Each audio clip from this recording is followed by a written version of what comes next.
खिलाफ। मंत्री जी बलात्कार कर दे, रेप कर दे, किसी की हत्या कर दे, उसके बाद पूछ करके मुकदमा होगा उनके खिलाफ। अब तहरीर बदली नहीं गई, बदलाई गई है जबरदस्ती भाई। जबरदस्ती बदला आज बदलाई गई है तो तहरीर।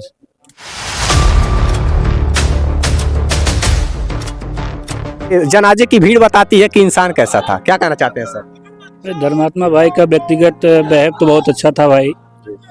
अब अचानक इन्होंने क्यों ऐसा कदम उठाया हम लोग खुद नहीं जान पाए। हम लोगों के बहुत करीब रहता था हमेशा भाई मेरा। अच्छा, आपसे बहुत करीब रहते थे, आपसे कई बातों को लेकर के शेयर भी किए होंगे, क्या ऐसी बात थी सर? हर बात शेयर करता था हमेशा, लेकिन इस बार लगभग एक हफ्ते से हम लोगों की मुलाकात नहीं हो पाई। क्या कारण रहा ऐसा कदम उठाया? तो कुछ मुकदमों की वजह से वो परेशान रहता था, ये बताता था। राजनीतिक अपने कैरियर को लेके हमेशा विधानसभा का चुनाव लड़ने के लिए बात करता था मैदावल से। सर क्या कहीं ऐसी तो बात नहीं थी कि उनको आर्थिक प्रॉब्लम थी? नहीं, आर्थिक प्रॉब्लम नहीं थी यार, हम लोग थे भी साथ में उसके। ऐसा कभी कुछ नहीं हुआ कि वो किसी पैसे के कारण कहीं किसी दबाव में हो। हमेशा हम लोगों ने सहयोग किया है उसके। कुछ लोगों का मानना है और हमेशा हम लोगों के लिए भी वो तत्पर था। 12 बजे रात को अगर हम बुलाते थे तो तुरंत हम लोगों के पास जाता था। कुछ लोगों का मानना है भी है सर कि खेत बिक गया, खेत बिका इस वजह से खिंचा के चली गई जिस तरीके। नहीं, 4 व्हीलर खिंचा के नहीं गई। 4 व्हीलर 24 जनवरी को एक शादी से हम लोग आ रहे थे बस्ती से। हम लोगों की 4 व्हीलर यहीं पीपीगंज भगवानपुर के पास एक्सीडेंट हुई है। आज भी हम लोग स्पोर्ट कॉलेज के पास गाड़ी बन रही है उसकी। और उस रात उस गाड़ी में हम भी थे। हाँ, नीलगाय से लड़ गई थी गाड़ी। ये जो अफवाह फैला रहे हैं एकदम गलत है।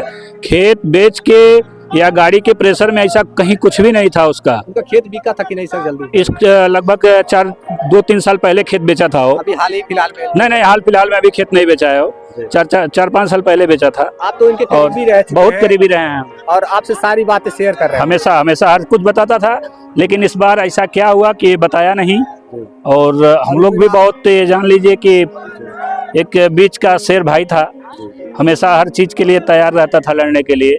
भले ही वो निषाद समाज से हो, हम लोग यादव परिवार से थे। उसकी पार्टी निषाद पार्टी थी, हमारा समाजवादी पार्टी से बिलोंग था। लेकिन कहीं बीच में हम लोगों के बीच में ऐसा नहीं आया कि पार्टी बीच में आए। हम लोगों के दोस्ती के बीच में मित्रता थी। मित्रता बहुत गहरी थी भाई।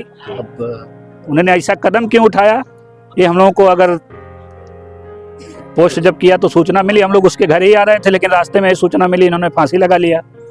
और इतने जिगर वाले जो कि शेर दिल का दुनिया के लिए वो लड़ता था, अपने ही जिंदगी से जंग हार गया, यही समझ में नहीं आया। हर कोई इस बात से चिंतित है। हजारों लोगों की लड़ाई वो खुद लड़ लेता था अकेले ही। सर इस पोस्ट किसी पे भी कहना चाहते हैं? उनके अभी पोस्ट तो उसका राजनीतिक है, उसके ऊपर तो कई बार दबाव बनाया भी गया, मुकदमे भी लिखे गए निषाद पार्टी की तरफ से। आरोप जो लगाया था और कहीं ना कहीं वो सही ही लगाया था, क्योंकि वो अपने लोगों की लड़ाई लड़ता था। कुछ उनकी पार्टी के नेताओं को ये चीज़ खलता था। और इसमें देखिए जयप्रकाश निषाद को भी बलि का बकरा बनाया गया। और नाम तो 4 थे FIR में, लेकिन जयप्रकाश का ही क्यों नाम लिया गया? ऐसा बताया गया कि तहरीर में धर्मात्मा निषाद के भाई जो है, परमात्मा निषाद के द्वारा तहरीर बदल दी गई थी। तहरीर बदली नहीं गई, बदलाई गई है जबरदस्ती भाई। जबरदस्ती बदला आज बदलाई गई है तो तहरीर दबाव डाला गया है। दबाव डाल के आज तहरीर बदलाई गई है। तहरीर में तो 4 लोगों का नाम दिया गया था कल। आज तहरीर हम लोग DM ऑफिस पे खुद थे। तहरीर जबरदस्ती बदलाई गई है। कहा गया कि उसमें इस पे नहीं लिखा जाएगा मुकदमा, हम लिखेंगे। हाँ, आप सब तैयार हो गए? अरे भाई, जब कुछ उनके करीबी धर्मात्मा के करीबी लोग तैयार हो गए तो हम लोगों को तो मजबूरन होना पड़ेगा। तहरीर बदलवा दी गई, उसमें एक तीर से 2 निशाने साध दिए गए। JP उधर जेल चले गए, धर्मात्मा भाई अपने आप को खत्म कर लिए। और जिनका मकसद था वो अपने मकसद में सफल हो गए। जिस तरीके से आप ये कहना चाहते हैं कि ये कहीं ना कहीं राजनीतिक गेम था। एकदम बिना गेम के तो हुआ नहीं। क्यों? अगर 4 लोगों का नाम था तो 4 लोगों के नाम से FIR होना चाहिए ना। क्या सर जो शासन सत्ता में है उनके खिलाफ कार्रवाई नहीं होनी चाहिए? ये तो अगर यही विपक्ष का रहा होता, कोई सपा नेता रहा होता तो अब तक तो उसके घर और गिरा दिए होते सब लोग। अब तक तो गिरफ्तारी हो गई होती। बिल्कुल, आपकी बातें सत्य है। और इस मामले की अगर यही विपक्ष पार्टी का कोई नेता रहा होता, इसमें किसी का नाम आता, तो अब तक तो उसके घर पे या पुलिस प्रशासन तो बहुत एक्टिव मोड में हो जाती कि गिरफ्तार करना है। और कैबिनेट मंत्री हैं, इनको कौन जाए पकड़ने? इस मामले की जांच करने की बात कही है प्रशासन ने सर, क्या कहना चाहते हैं? देखिए, जांच ही होते रहता है। जो मौके क्यों जब 4 लोगों का नाम था तो क्यों JP ही, क्यों जयप्रकाश ही केवल? क्यों जयप्रकाश? क्योंकि जयप्रकाश भी एक गरीब घर का लड़का है। वो भी लड़ाई लड़ता था इसी पार्टी के लिए। दोनों धर्मात्मा भी लड़ाई लड़ता था निषाद पार्टी की लड़ाई। एक ही बार में दोनों खत्म। आरोप तो सर तीन तो कैबिनेट मंत्री के दोनों बेटों और कैबिनेट मंत्री आखिर में क्यों नहीं लिखा गया? परवीन निषाद तो पद पे है नहीं, उनके खिलाफ तो लिखा जाना चाहिए। उनके खिलाफ कौन सा आदेश लेना है किससे? सर पद पे रह करके क्या मुकदमा लिखे जाते हैं? हाँ, कि पदवी अब थाना अध्यक्ष और प्रशासन ने यही बताया है कि स्पीकर से आदेश लेना पड़ेगा।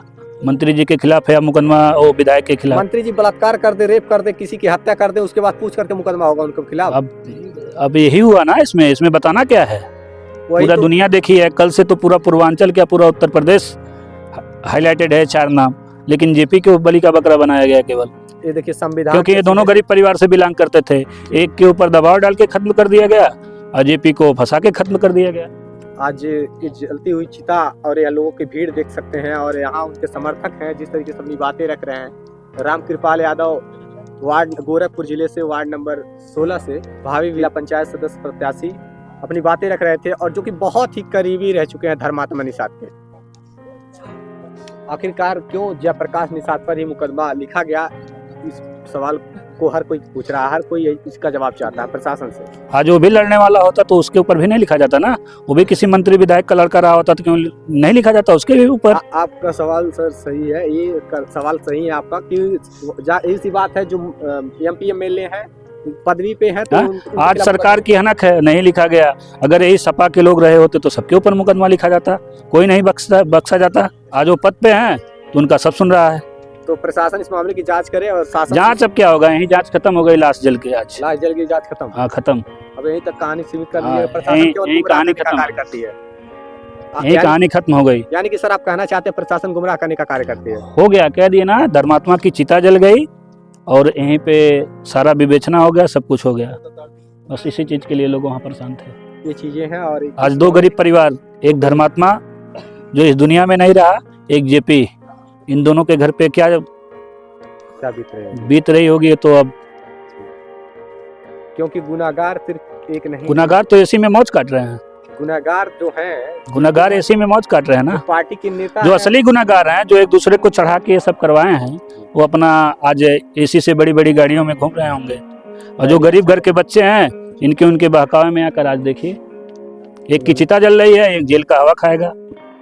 जिस तरीके से उनके बढ़ते कदम को रोकने का प्रयास किया गया, युवाओं के लिए लोकप्रिय, जो बीच में युवाओं को लोकप्रिय हो गए थे, जिस तरीके से दोनों एक अच्छे मित्र थे, दोनों एक अच्छे मित्र थे। जयप्रकाश और धर्मात्मा एक अच्छे मित्र थे, लेकिन इन दोनों में दूरियां बढ़ाई गई, दूरियां बढ़ाई गई। एक ने अपनी जिंदगी खत्म कर ली और एक को जेल मिल गई। आज ही दोनों को सजा मिल गई और एक ही नेता के द्वारा।